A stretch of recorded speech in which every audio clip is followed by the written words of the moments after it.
Le but de la vidéo d'aujourd'hui, c'est de vous présenter un coureur cycliste avec des aptitudes supérieures à la normale. Dans son positionnement, ce qu'on va aborder, c'est l'aérodynamisme et les qualités en dehors du vélo que l'athlète doit avoir pour avoir un positionnement agressif qui lui permettra de réduire son coefficient de friction à l'air.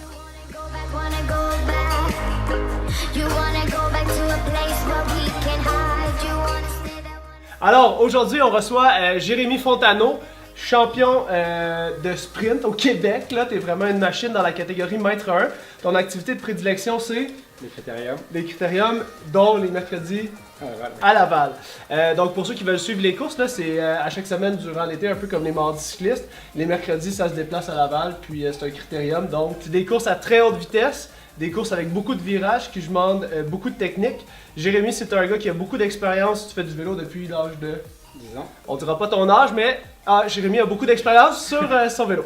Donc aujourd'hui, durant notre séance, qu'on va faire l'évaluation autant musculo-squelettique que fonctionnelle pour aller voir les petits bobos qui se sont peut-être accumulés au fil du temps. Et ensuite, ce que tu voulais discuter sur ton vélo, c'était surtout L'aérodynamisme. l'aérodynamisme. Donc, peut-être optimiser le positionnement pour l'aérodynamisme. Ce qu'il faut savoir, c'est une fois qu'on a optimisé le positionnement, il y a aussi le cycliste en soi qu'il faut qu'il soit optimal dans sa position. Toi, tu as beaucoup d'expérience, donc j'ai hâte qu'on regarde là, la position arquée et très puissante que tu peux maintenir au sprint. Là, ta puissance dont tu parlais tantôt sur peut-être quoi, 5 à 10 secondes, ton kick le plus fort, as-tu le droit de le révéler au public? On regarde ça secret. Oui, on regarde ça secret. On regarde ça secret, vous irez voir les courses.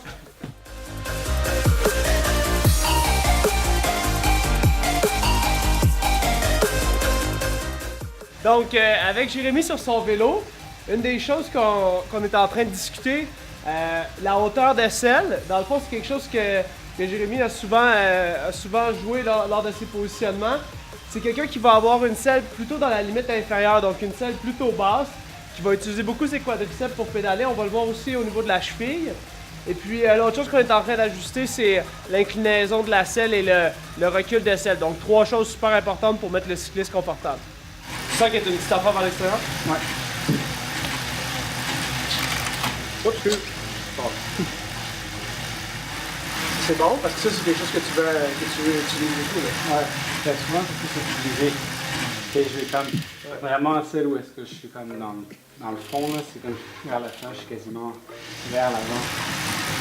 Donc, on vient de terminer le positionnement à Jérémy, puis on voulait démystifier 3 points. En fait, Jérémy va nous donner 3 secrets aujourd'hui, alors sois à l'écoute. Numéro 1, lors de la préparation au sprint, où est-ce qu'on veut améliorer le plus possible l'aérodynamisme, la position avec l'extrémité distale des cocottes, on va aller baisser le haut du corps le plus possible, on va antérioriser les fesses sur la selle, on va s'avancer, puis on va essayer d'avoir le plus bas coefficient de résistance à l'air, donc d'essayer de réduire la surface frontale exposée au vent. Point numéro 2, lorsqu'on se prépare pour les derniers instants du sprint, on va transitionner vers les drops. Et là, ce que tu vois trop souvent, Jérémy, en course, souvent, c'est des gens là qui se mettent un peu trop haut au niveau de... un peu trop haut de face. Donc, de ne pas baisser assez le devant. Donc, la position idéale pour toi quand tu vas te placer, excellent. Fait que ce qu'on voit ici, c'est vraiment une amélioration au niveau du contrôle de son guidon. Jérémy va pouvoir se placer puis avoir un bon handling de son vélo. Ce qui nous amène au point numéro 3. Je vais vous montrer un petit peu plus au-dessus pour le point numéro 3. Numéro 3, pour terminer, Jérémy, démontre-nous, par exemple, une mauvaise pratique. De se placer au-dessus du guidon, ça ne lui permet pas de bien contrôler, donc ça nous ramène au point numéro 2, c'est-à-dire de rester bas, donc d'améliorer notre flexion au coude pour que le handling de ton bike, même si tu passes par-dessus ton vélo, on puisse continuer à contrôler le vélo.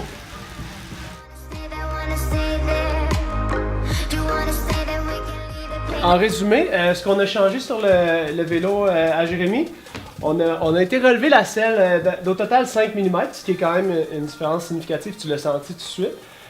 On est allé mettre ta selle plus stable, donc sans les mains, on glisse pas, et on a un appui principalement osseux, donc pas d'engourdissement au niveau du périnée. Et finalement, on est allé faire un repositionnement des cocottes. Et la distance totale, on est allé chercher un 10 mm. Donc on t'a ouvert un peu plus pour améliorer la maniabilité du vélo. Donc en terminant, on aimerait ça peut-être rappeler les points du sprint. Donc pour toi, Jérémy, le sprint, il y a plusieurs facteurs qui font qu'on peut gagner. Mais disons, de pouvoir se positionner. Oui, dans le peloton. Savoir se positionner dans le peloton, mais aussi c'est savoir, comme on vient de le voir, se positionner sur le vélo. C'est deux facteurs super importants. Qu'on ait une équipe, qu'on n'ait pas d'équipe, de pouvoir lire la Exactement. course. Donc beaucoup d'expérience sans doute qui font que ça l'aide. Et finalement, côté entraînement, toi ta force c'est le sprint. Donc de pouvoir dégager une puissance importante sur 1 ou 5 secondes. Mais là je sais, on a parlé un peu d'entraînement, mais sur quoi tu as travaillé récemment pour améliorer cette capacité-là? L'idée, c'est que d'être le plus rapide sur 5-30 secondes, ça va super bien, mais si tu es pour la 50e place, ça ne sert pas à grand-chose. Il faut arriver le plus frais possible. Donc moi, je fais beaucoup de travail sur le fond, beaucoup de FTP, ce qui m'a aidé aussi à monter au niveau de la VO2 max, mais ça ne m'a pas trop pénalisé au niveau de mon sprint. Donc d'arriver plus frais et dispo. Exactement. Excellent. Merci d'être passé. Merci. On se reparle bientôt, puis on va se voir au mercredi. Parfait. Ciao. Ciao.